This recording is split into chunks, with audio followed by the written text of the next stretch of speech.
are the third Speakers Bureau for today. So I've been to Westwood, Centennial, and now I'm at Dan McCarty. So let me tell you something. I come here because I really believe that you want us to come. You want to hear the speakers. You want to learn from the men and women who come before you and share with you some of their secrets to success. And that's what this is all about. It's about sharing with you the challenges that we've had growing up, and it's about helping you be able to see success for your own life. So this is for you. Now, I know I was at two high schools, and they were very mature, and they were attentive, and they were truly listening to our speakers, and guess what? Those speakers want to come back again and again, and they want to come to other schools because of how they're treated at the schools that they've been at. Now, when we're not treated well, that means if you're not going to be attentive, then we're wasting our time. But if you can act like college students for a moment, or military people, you can act with discipline in your lives so that you can truly hear what is being said. Because you know what? When you're not listening, you can't hear. But when you listen, you'll get something in life that will help you and propel you throughout life. We are sponsored by the Kids at Hope movement. They actually give us, sponsor means they help us be able to do this financially. They help us, okay? And they also help us with volunteers. We're also sponsored by a program called Save Our Children, and they also give monetary gifts to help us do this, and personnel volunteers. And so we have people out there that really want to see you be successful in life. Now, I don't have to ask this question because I know everybody knows this. February is Black History Month. So before our speaker come before you, and our speaker is a wonderful, wonderful person.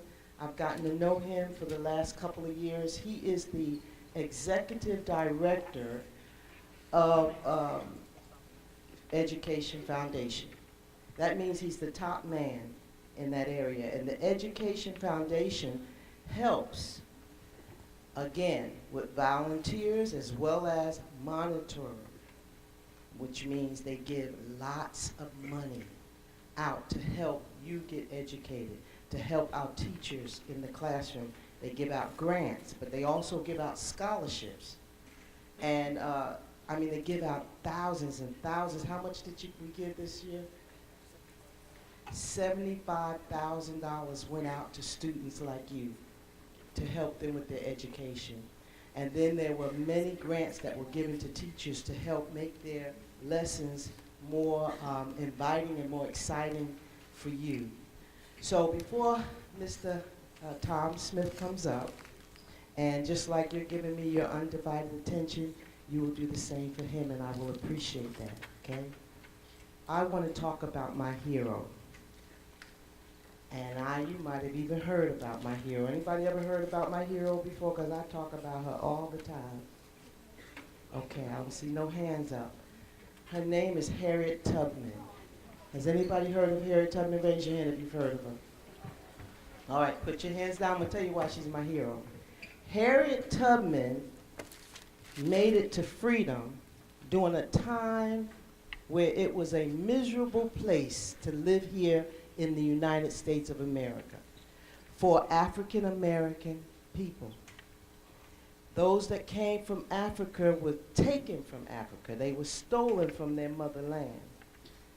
And I like to think of it as, you know, if my child was walking down the street and somebody just came by and snatched my child and threw him in a car and took him to another country, that would have made my life miserable. Do you agree? And so that's what happened back then. In Africa, people stole people. And they brought them here to this country, and they made them what they call slaves, which meant they had no freedom, they had no right, they couldn't get an education, they couldn't get anything, and they were treated very badly. Harriet Tubman, as a child, dreamed that one day she would be free. And during that process, she was, a rock was thrown at her and hit her in her head, and after that she would have spells. She would have convulsions, seizures, sleeping spells. But she didn't let that stop her, so she was a sick woman. She was someone that had every excuse in the world not to escape to freedom. But she was so determined to have her rights and to be free that she left and she was able to escape. Now this is why she's my hero. Once she escaped, like many others escaped from the South, they went to the North and they were free there. Once she escaped, she could have stayed over there in the North. She didn't have to look back to the South. I mean, it was very dangerous to come back to the South. Most people, when they tried to run for freedom, they were caught and they were very much abused and mistreated. Horrible things happened once they were caught. Most of us, I don't believe, would have come back. Most of the people who found freedom back in those days did not come back to the South. It was just too dangerous to do so. But this woman, in spite of her sickness, in spite of her illness, in spite of her limitations, she cared enough about people that she went back into the South over 19 times to help others. And hundreds of slaves were able to escape to freedom because of Harriet Tubman.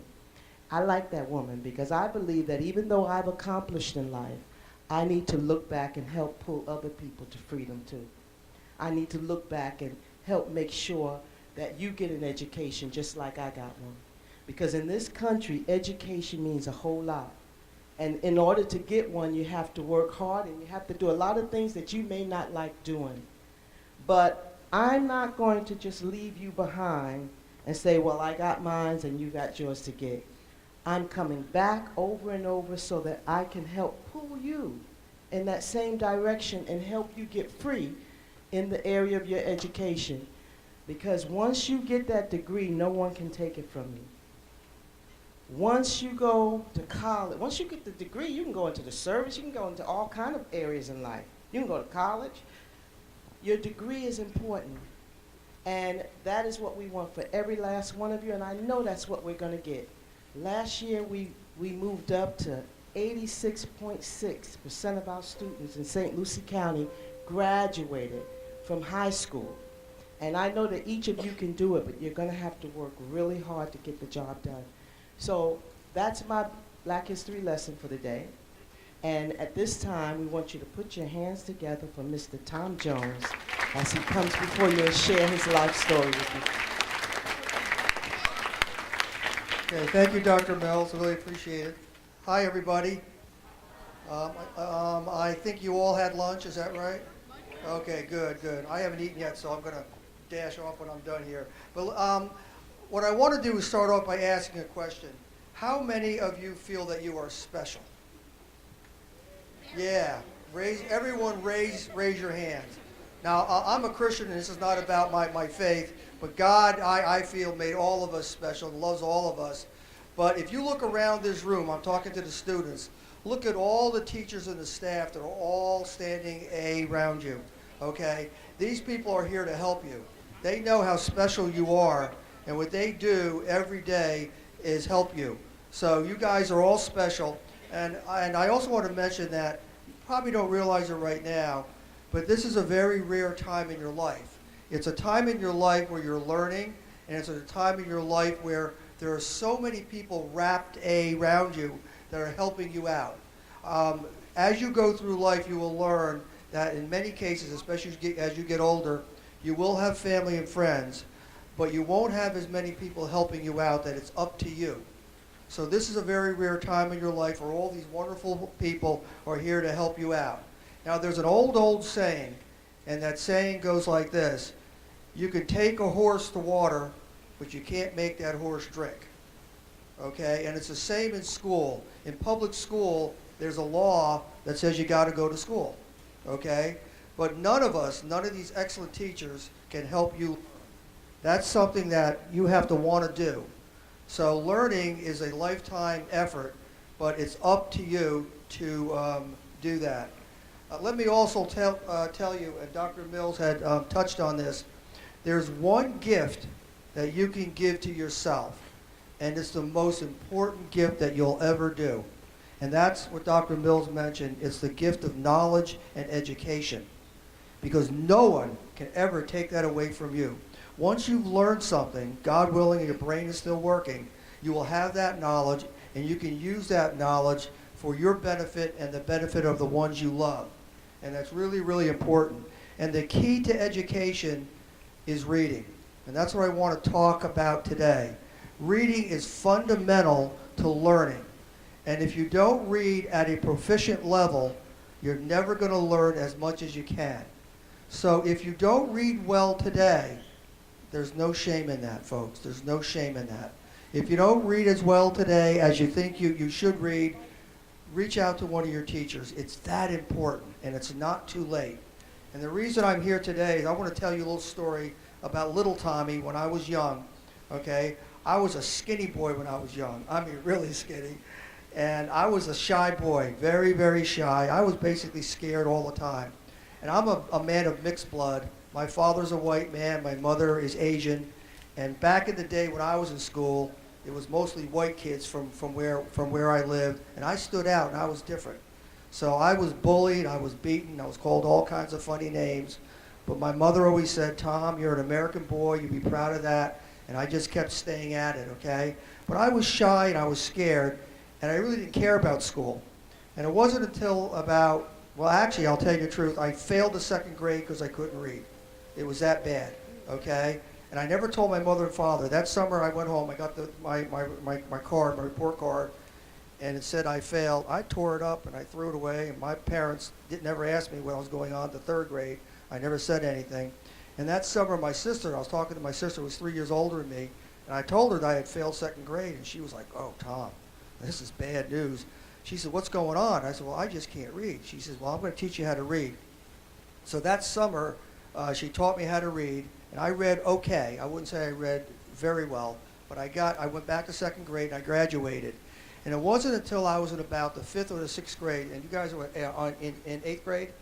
So just a few years ago, from your age, okay? It wasn't until I was about the 6th grade that one of my neighbors, I had this neighbor, he had a funny name I always thought. It was Vernon Heffern. I don't know where that name came from. But Mr. Heffern, I found out later on, was an engineer. He's a man of great education. But I only knew him as a neighbor, and he had a big backyard, and in his backyard he had a garden. And he hired me during the weekends to work in his garden. So I weeded the garden, and I fertilized it, and I picked the plants and all. And he paid me 25 cents a day to work in his garden all day, okay? But what I really liked about hanging out with Mr. Heffern and his wife Mary was that after I worked about a half a day, I can go in their house and they would feed me lunch. And we grew up poor. We were the poor people next door, but I had a real nice lunch. And Mary Heffern was a great baker. She cooked wonderful pies, okay? So I would be able to have a nice sandwich and have a pie, and I would go back to work. And I always look forward to being at the Heffern's house. And over time, Mr. Heffern asked me one day whether I liked to read. And the truth was, I really didn't like to read. I could read well, fairly well, but I didn't really like to read. But I said, yeah, a little bit. He said, well, who was your favorite president? And I said, President Abraham Lincoln. He says, 16th President of the United States, one of the greatest Americans. He says, come on into my office, and I want to show you something. And I was in his house, and I'd never seen this before. This man had what we would know today as a study or a den in his house. We didn't have this in my house, but he had an office, and it had a desk in there, and he had a bookcase that he had built, and it was filled with books. And he said to me, I think I have a book on Abraham Lincoln. And he went to the bookcase, and he pulled the book out, and he said, I have books from when I was in school and books when I went to college, and I have books for all my children. He had grown children who I didn't know at the time were teachers, actually, and they're going on to be principals. But he said, I have books about in every grade level. Let's take this book on Abraham Lincoln. Let's go back to the kitchen, and we'll have another slice of apple pie, and we'll start reading. Well, I didn't realize it then, but he asked me to read the book, and I struggled a little bit. But over time, we started reading one book after another, after another, after another. This is probably about maybe the 5th grade. When I was about your age, I was reading at a very high level. And I didn't know at the time I was reading beyond the college level, all because of Mr. Heffern was teaching me that. And the reason I tell you that story is by reading well, not because I wasn't any smarter, because you're born with a certain amount of a brain, right? God gives that to you. But I was educated, and I went on, and I graduated from high school with high honors. I got a scholarship and went on to college, in the honors college, and I graduated, and I went on and got a master's degree in business and finance. And I tell you that because this little skinny boy, Tommy, who was scared of school and scared of all of his classmates and bullied, he was able to grow up, and he was able to have a great life. Now, I'm the president of the Education Foundation today. I actually spent 20 years of my life as a banker. And as a banker, I started out as a teller, and I wound up the president of a local bank. And I made a lot of money in my day, okay? I had a good life. I was able to give my family a wonderful life. I have 3 children today. I'm really proud that my son is an attorney. My daughter is she's a television person in Hollywood. She actually makes films. I have another daughter who works in the county court system here in Fort Pierce.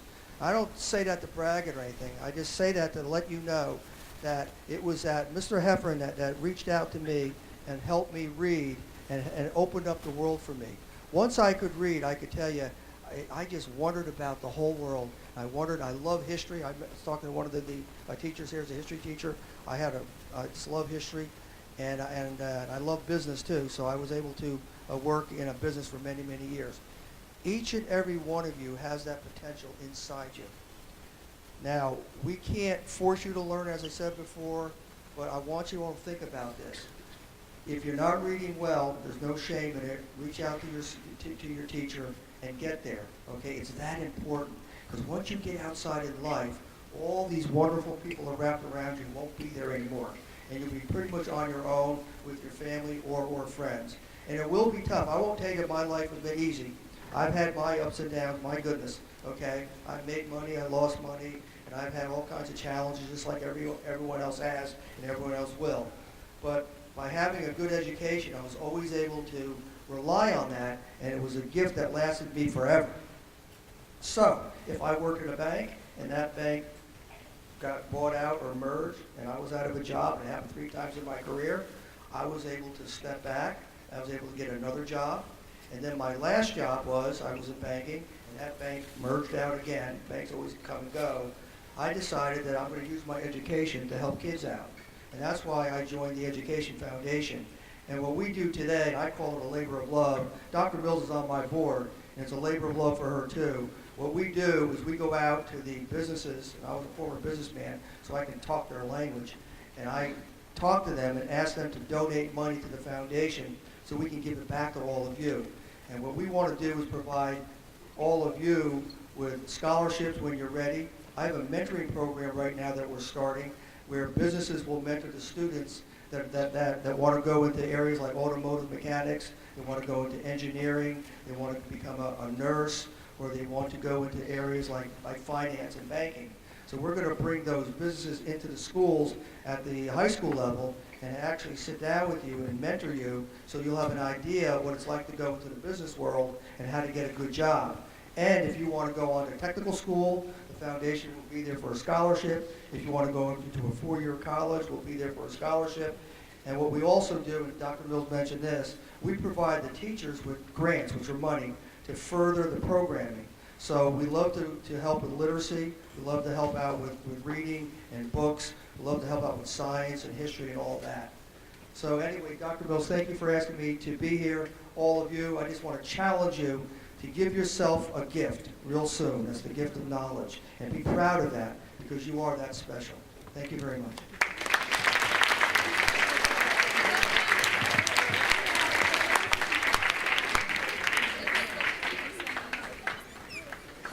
We want to thank Ms. Lisa Sullivan and her administration, as well as the instructors here, for having the Speakers Bureau once a month to be able to just do our little part in the educating of our young people. Mr. Thom Jones, we present this Speakers Bureau certificate to you from Dan McCarty School for your outstanding contribution to the students of St. Lucie County.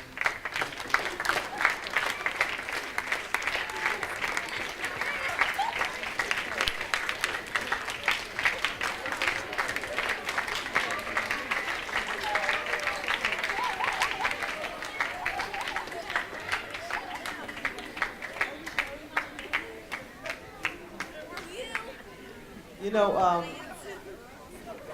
some of the folks that come before you, you have no idea how important these people are and what they've done in St. Lucie County to make such a tremendous difference in not only their lives and their family lives, but in the lives of so many others. And we thank them for coming, and I thank you because you were an excellent audience today. Put your hands together for yourself.